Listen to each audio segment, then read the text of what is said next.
के कार्यों के बारे में पढ़ चुके थे, ठीक है ना। मेंडल के अनुसार, ध्यान से समझना जी, मेंडल ना अलग अलग हर टॉपिक को बता चुका था, ठीक है। उसके जितने भी निष्कर्ष थे उसको नियम के रूप में प्रतिपादित किया जा चुका था, लेकिन मेंडल के बहुत सारे जो नियम थे उसके अपवाद थे, ठीक है।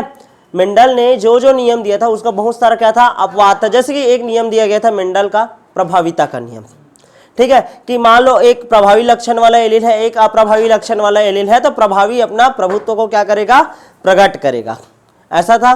तो ये वाला था क्या, प्रभाविता का नियम, ठीक है। अच्छा, दूसरा नियम तुम लोग और पढ़े थे, स्वतंत्र अपव्यूहन का नियम पढ़े थे, और नियम क्या पढ़े थे तुम लोग, पृथक्करण का नियम पढ़े थे, याद है कि नहीं। तो अलग अलग नियम था, लेकिन अब देखो हर हमेशा जेनेटिक्स जो है मेंडल के नियम के अनुसार चले, ये जरूरी है क्या, नहीं, ठीक है। तो इसी को ही हम लोग पढ़ने वाले हैं, मेंडल के विचलन, ठीक है, मेंडलवाद के विचलन। विचलन मतलब उससे थोड़ा सा हटकर, यानी क्या बोलना चाहिए, एक्सेप्शन है, अपवाद है, ठीक है। मेंडल के नियम का क्या है, ये एक अपवाद है, और इसी में बहुत सारा छोटा छोटा टॉपिक आएगा, कई बार 3 नंबर का क्वेश्चन बनेगा, 2 नंबर का क्वेश्चन बनेगा, ऐसा वाला कहानी रहेगा, क्लियर है। तो सबसे पहले तो ध्यान समझना, नॉन मेंडेलियन वंशागतिकी क्या होता है। नॉन मेंडेलियन ऐसा वंशागतिकी जो कि मेंडल के नियम के अनुरूप नहीं होता, क्लियर है, उसको हम लोग बोलते हैं नॉन मेंडेलियन वंशागतिकी, मेंडलवाद के विचलन। क्या बोल रहे हैं, देखो, मेंडलवाद के प्रतिपादन के बाद यह पाया गया कि यह वाद अन्य जीवों के लक्षणों की वंशागतिकी पर भी लागू होता है, लेकिन सभी जीवों के लक्षणों की वंशागतिकी मेंडल के अनुसार नहीं होती।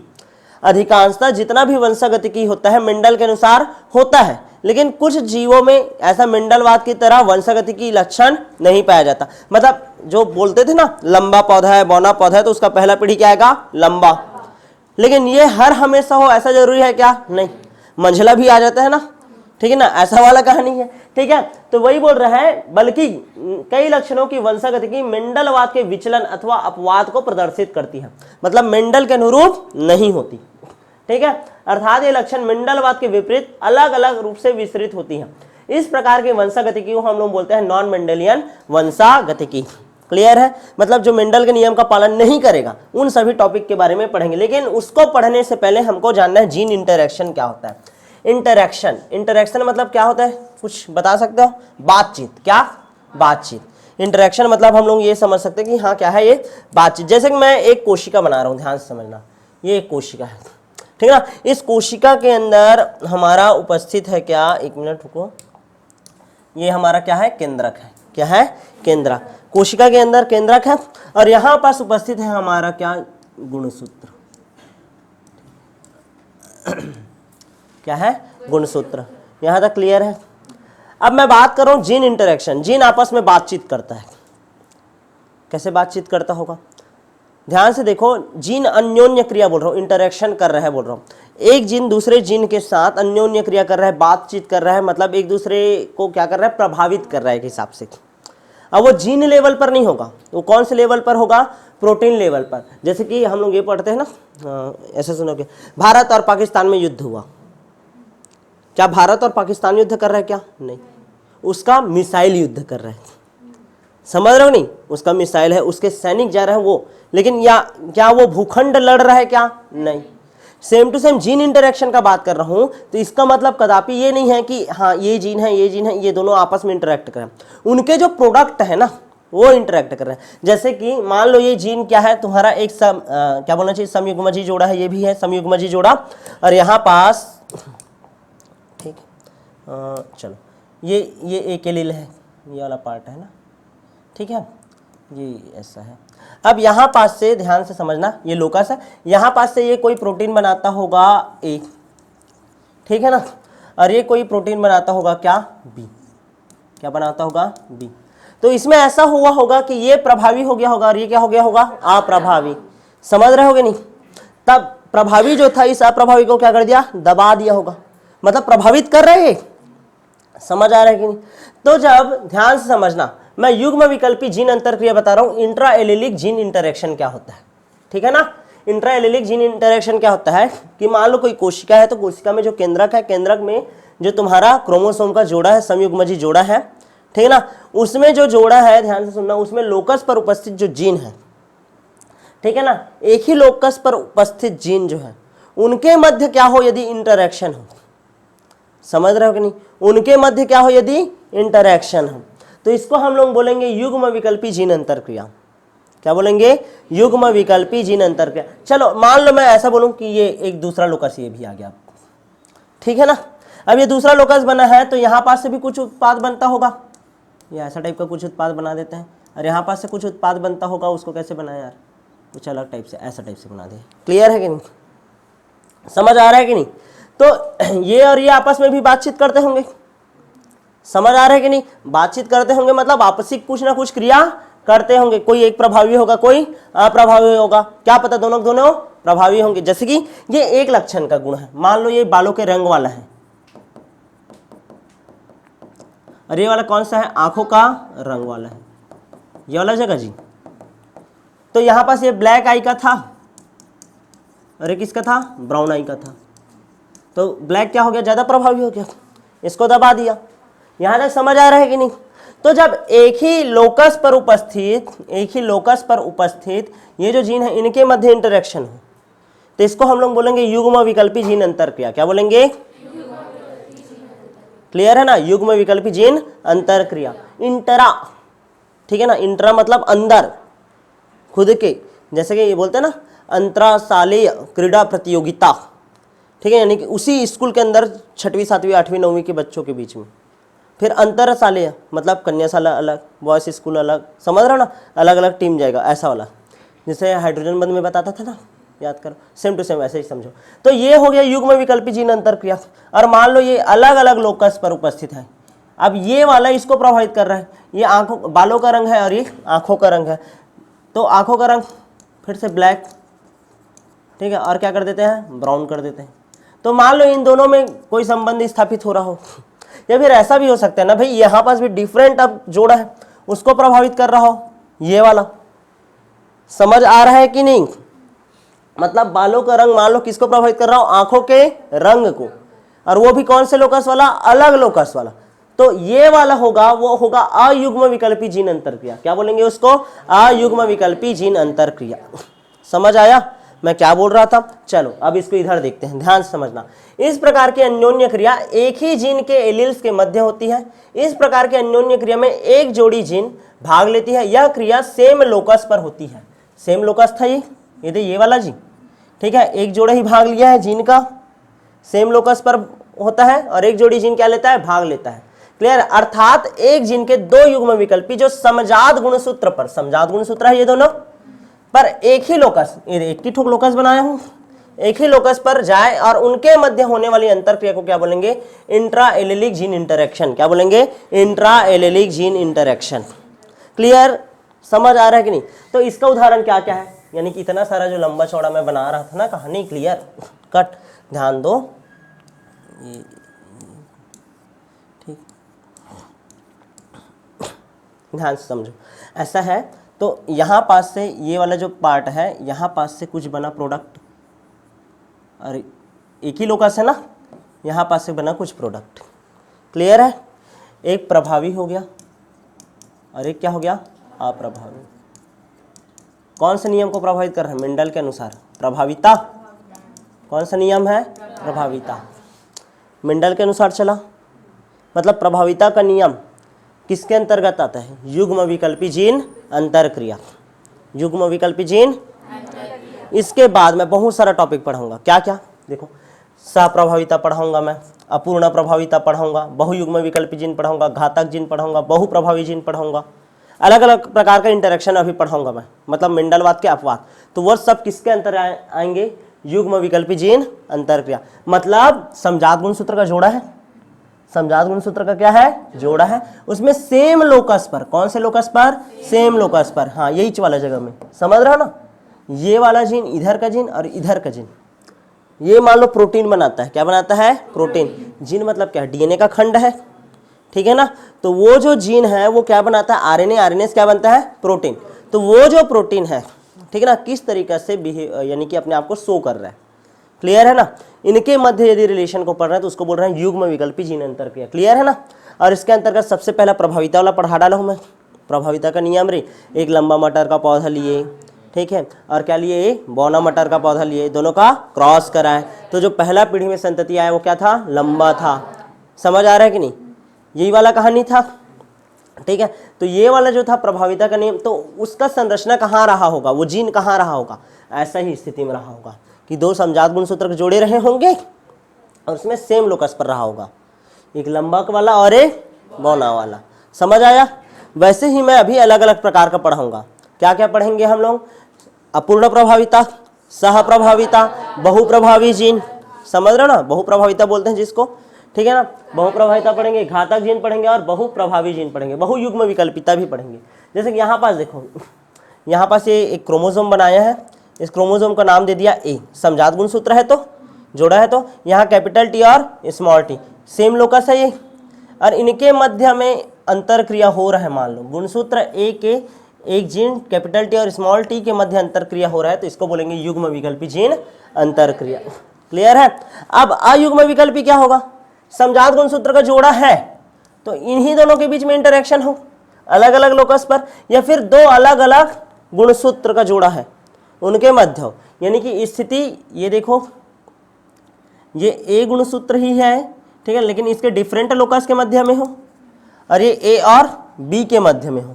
क्या हो, ए और बी के, ये दोनों को मिलाकर ए बोल रहा हूं, तो ए के मध्य इंटरेक्शन हो मान लो, या तो फिर ए और बी के मध्य हो। लोकस क्या होना चाहिए, डिफरेंट।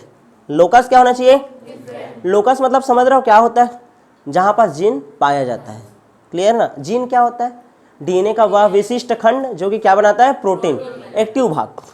क्लियर है ना।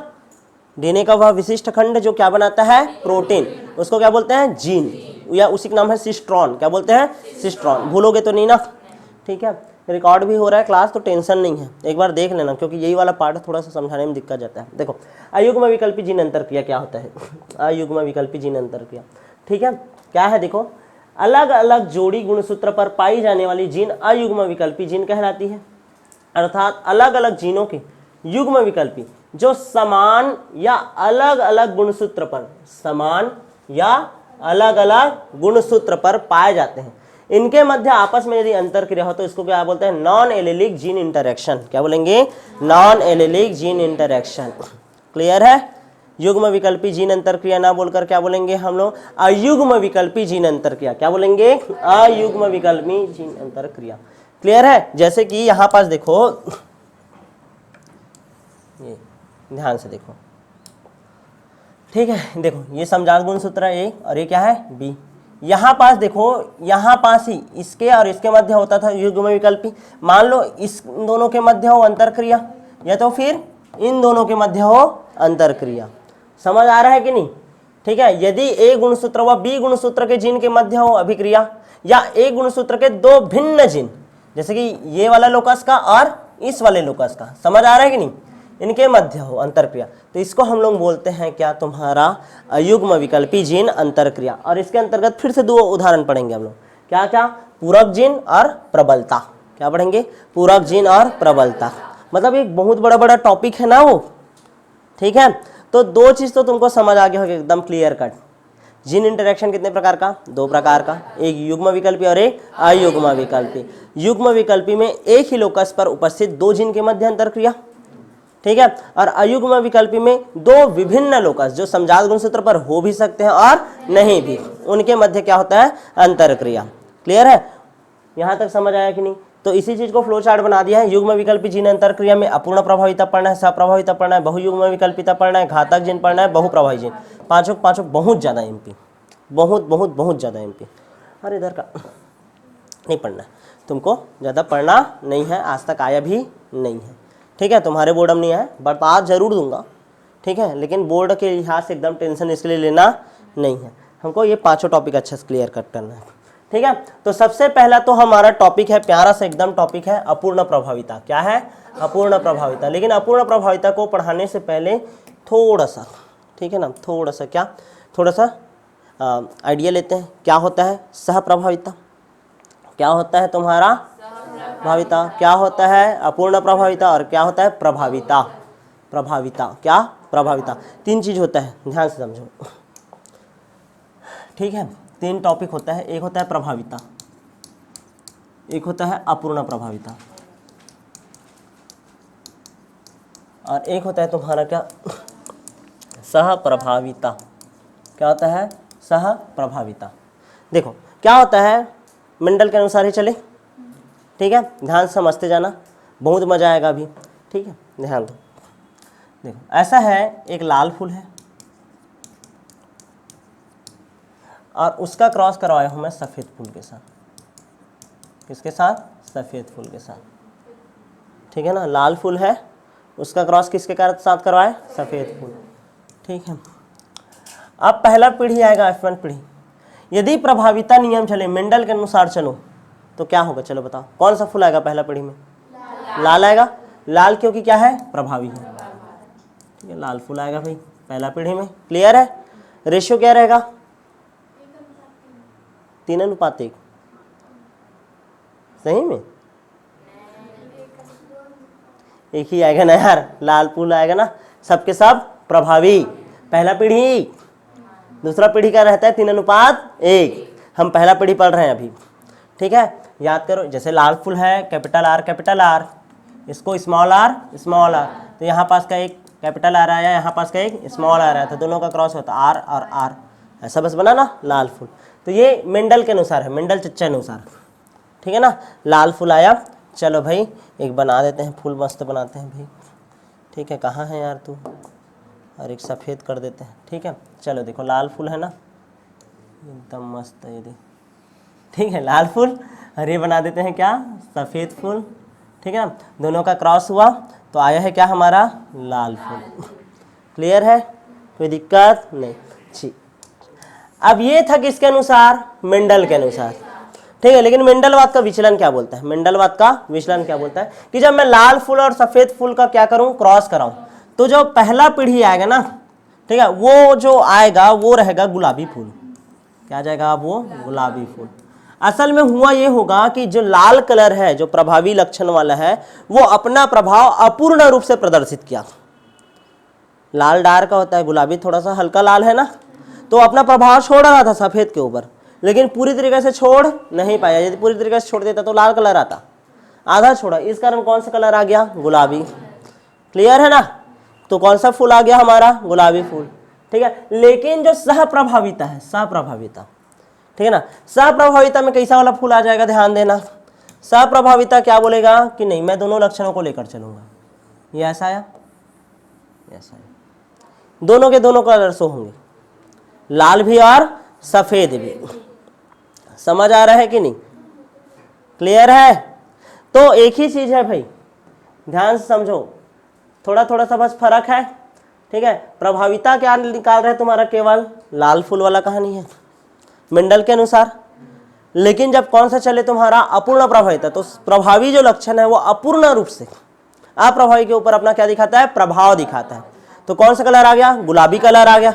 और जब दोनों एक साथ प्रभाव दिखाए, अपना दोनों अपनी लक्षणों को व्यक्त करने में क्या हो? समर्थ हो। क्या हो? समर्थ हो। क्लियर है ना? दोनों के दोनों एलील, तो वो कैसा कलर आ गया तुम्हारा? ऐसा लाल और सफेद। जैसे कि वो गाय के बारे में बताया था ना मैं तुम लोगों को, सफेद गाय और क्या? काला, तो चितकबरा गाय करके बोलते थे, रोन कलर बोलता है, रोन, ROAN, ठीक है ना। तो ऐसा आता है। यहाँ तक क्लियर है कि नहीं?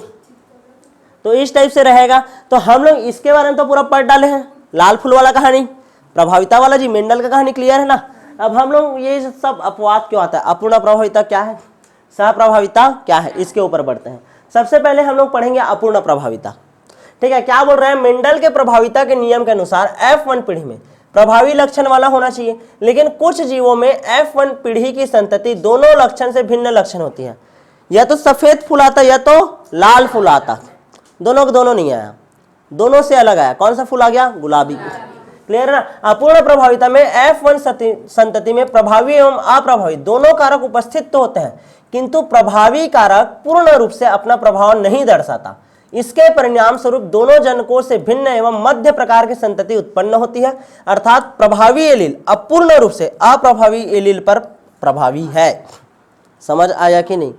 प्रभावी वाला जो कारक है, लाल रंग जो था, अप्रभावी सफेद रंग के ऊपर अपूर्ण रूप से अपना प्रभाव दिखाता है। पूर्ण रूप से दिखाता तो पूरा लाल रंग बन जाता, लेकिन अपूर्ण रूप से दिखाया तो कौन सा रंग बना? गुलाबी रंग। क्लियर ना? अतः इसको मध्यवर्ती प्रभाव या मिश्रित वंशागतिकी या आंशिक प्रभाविता बोलेंगे। क्या बोलेंगे? आंशिक प्रभाविता। उदाहरण है मिराबिलिस जलापा, जिसको मिराबिलिस जलापा, ठीक है ना, इसी को 4 ओ क्लॉप बोलते हैं या इसी को बोलते हैं गुल ए बास, गुल ए बास, ठीक है ना, ऐसा नाम है। और एक और दूसरा है एंटरहिनस मेजस, स्नैपड्रैगन बोलते हैं या डॉग फ्लावर बोलते हैं, ठीक है ना। डॉग फ्लावर करके एक बार सर्च किए थे पिछले टाइम, तो ना डॉग फ्लावर करके रियल में सर्च किए थे ना, तो एक कुत्ता था, उसके चारों ओर ऐसे सूर्यमुखी लगा दिए कुकुरमुखी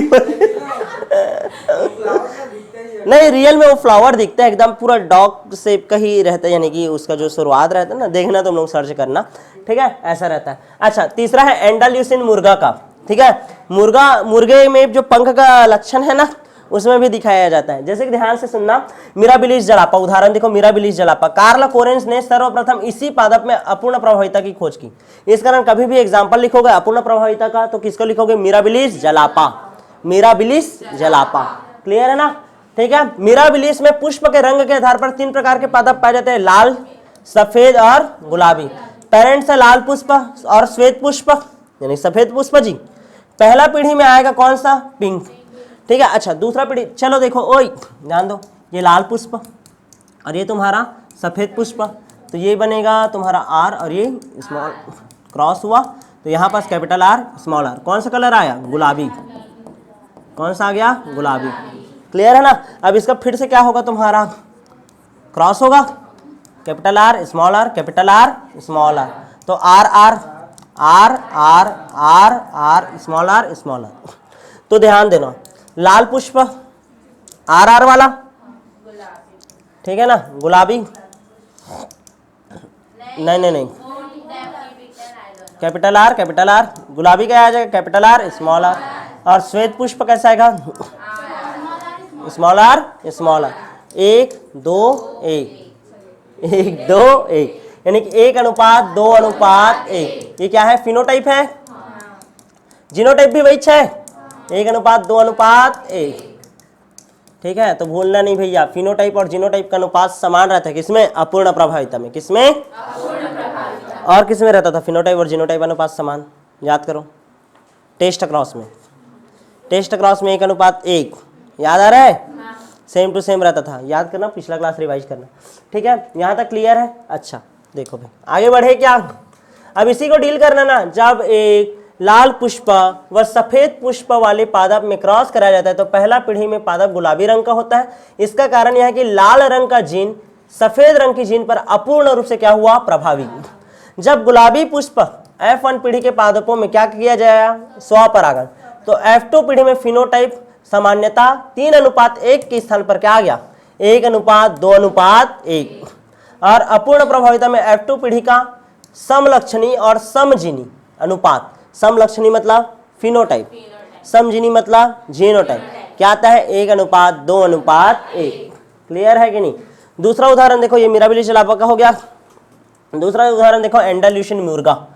मुर्गों के इस समूह में भी अपूर्ण प्रभाविता पाया जाता है। इसमें पंखों के रंग के लिए अपूर्ण प्रभाविता। अब ध्यान सुनना, जब काले रंग के मुर्गे का क्रॉस श्वेत रंग के मुर्गे के साथ क्रॉस कराया गया तो होना चाहिए था कौन सा कलर का? कौन सा कलर का होना चाहिए था? काला रंग का।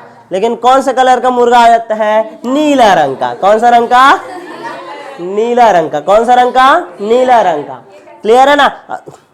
हाँ, पंख का कलर जी काला रंग के, ठीक है। यहां तक समझ आ रहे? अरे इसी को बोलते थे ना, काला मुर्गा, सादा मुर्गा, मुर्गा ही मुर्गा मुर्गी और मुर्गा दोनों का क्रॉस हुआ तो नीला रंग का आया मुर्गा, ठीक है। मुर्गी और मुर्गा, चलो ठीक है, हाँ ठीक है। समझ आया कि नहीं? कौन सा रंग का मुर्गा आ जाएगा? नीला रंग का। फिर से अनुपात आएगा 1:2:1। क्लियर है? तो मुर्गे में पंख बोल रहा हूं, पंख के रंग की वंशागति के लिए। किसके लिए? पंख के रंग के वंशागति के लिए। क्लियर है? कोई दिक्कत? अच्छा, एंटरहिनस मेजस डॉग फ्लावर, इस पादप में भी मिराबिलिस के समान पुष्प रंग की वंशागतिकी में अपूर्ण प्रभाविता पाया जाता है। समझ आया कि नहीं? यहां तक क्लियर है? ठीक है, यहां तक आगे बढ़ जाओ। नेक्स्ट टॉपिक है आपका सहप्रभाविता। क्या पढ़ेंगे आप? सहप्रभाविता। क्या होता है सहप्रभाविता? जब विषम युग्मजीय अवस्था में जोड़ों की दोनों जीन स्वतंत्र रूप से अपना प्रभाव प्रकट करती है तो उसको सहप्रभावी जीन कहा जाता है और इसको सहप्रभाविता कहते हैं। ठीक है, उदाहरण देकर समझाएंगे तो ज्यादा अच्छा रहेगा। ठीक है, ध्यान से समझना। देखो, एक लाल रंग का जानवर है और एक जानवर है कौन से रंग का? सफेद रंग का। उसके त्वचा का कलर है ना भाई, लाल रंग है और सफेद रंग। लाल रंग है कैपिटल आर, सफेद रंग स्मॉल आर। क्लियर है? अब यहाँ पास से युग्मक बनेगा कैपिटल आर, यहाँ पास से युग्मक बनेगा स्मॉल आर। दोनों का क्या हुआ? क्रॉस हुआ, कैपिटल आर स्मॉल आर। तो आना चाहिए था लाल रंग का, लेकिन ऐसा होता नहीं है। यदि अपूर्ण प्रभाव दिखाता तो गुलाबी रंग का दिखता। पेड़ पौधा वाला कहानी है ना, यह अपूर्ण प्रभाविता है क्या? नहीं। यानी इधर का विषम युग्मजीय अवस्था है ना, ये विषम युग्मजीय अवस्था है। तो विषम युग्मजीय अवस्था में से ही, ध्यान से समझना, विषम युग्मजीय अवस्था में से ही फिर से जब कहानी चले, ठीक है ना, तो इस विषम युग्मजीय अवस्था में जो कलर आता है उसको बोलेंगे चितकबरा कलर, रोन कलर, ROAN। ठीक है, रोन कलर। क्या बोलते हैं इसको? रोन कलर। देखो कैसे बता रहे हैं, ध्यान से समझना। पशुओं में बालों के रंग के लिए सहप्रभाविता देखा जाता है। जब एक लाल रंग वाले एवं श्वेत रंग वाले जनकों में क्रॉस कराया जाता है तो F1 संतति का रंग चितकबरा रोन हो जाता है, जिसमें लाल और सफेद दोनों के धब्बे एक साथ दिखाई देते हैं। लाल कलर भी दिखाई देगा और सफेद कलर भी। यदि F1 पीढ़ी के जनकों के मध्य क्रॉस कराया जाए तो F2 पीढ़ी में लाल रंग का एक पशु, चितकबरा रंग का 2 पशु और सफेद रंग का फिर से 1 पशु। क्लियर है कि नहीं? अपूर्ण प्रभाविता केवल एक चीज याद रखना है कि अपूर्ण रूप से प्रभाव दिखाता था, लेकिन सहप्रभाविता में जो दोनों हैं, दोनों के दोनों अपना साथ साथ क्या दिखाएंगे? प्रभाव दिखाएंगे। क्लियर है ना? देखो ना क्या बोल रहा है, दोनों जीन स्वतंत्र रूप से, ठीक है ना, दोनों जीन स्वतंत्र रूप से अपना प्रभाव दिखाते हैं। देखो, नॉन मेंडेलियन वंशागतिकी का वह प्रकार जिसमें किसी जीव के एलील के जोड़ों के बीच का संबंध प्रभावी या अप्रभावी जैसा ना हो करके, बल्कि दोनों का प्रभाव F1 संतति पर एक साथ पड़ता हो, तो ऐसी स्थिति को क्या बोलते हैं? सहप्रभावी। अर्थात जब दो युग्म विकल्पी ना तो प्रभावी व अप्रभावी संबंध दर्शाए और न ही अपूर्ण प्रभाविता, अपितु दोनों युग्म विकल्पी F1 पीढ़ी में एक साथ एक ही समय में प्रकट हो जाए, एक साथ एक ही समय में क्या हो जाए? प्रकट हो जाए, तो उसको हम लोग बोलते हैं क्या? सहप्रभाविता। क्या बोलते हैं? सहप्रभाविता। और ये मैं कहानी बता चुका हूं, याद रखना। जैसे कि हम लोग स्वपरागण बोलते हैं ना, ठीक है ना, जैसे कि यहाँ पास ये वाला कहानी, आप स्वपरागण थोड़ी बोलोगे। परागण कौन से केस में है? पेड़ पौधों के केस में ना। यहाँ पास बोलेंगे सब मेटिंग क्रॉस। क्या बोलते हैं? सब मेटिंग क्रॉस या सिब मेटिंग क्रॉस बोलते हैं। क्या बोलते हैं? सिब मेटिंग क्रॉस, यानी ऐसा क्रॉस जो सहोदर के मध्य, ठीक है ना, सहोदर मतलब सगा, ठीक है ना, सहोदर के मध्य कराया जाए, या वह ऐसी संतति है जिनके पैतृक क्या हो? समान हो। क्या हो? समान हो। सिबलिंग स्पीसीज कहलाते हैं। क्या कहलाते हैं? सिबलिंग। क्लियर ना? सिबलिंग्स। ठीक है ना? समझ आया कि नहीं? ठीक। नेक्स्ट देखिए, क्या नेक्स्ट देखते हैं ब्लड ग्रुप के बारे में कहानी। सहप्रभाविता में ही ब्लड ग्रुप के बारे में थोड़ा सा पढ़ाया जाता है।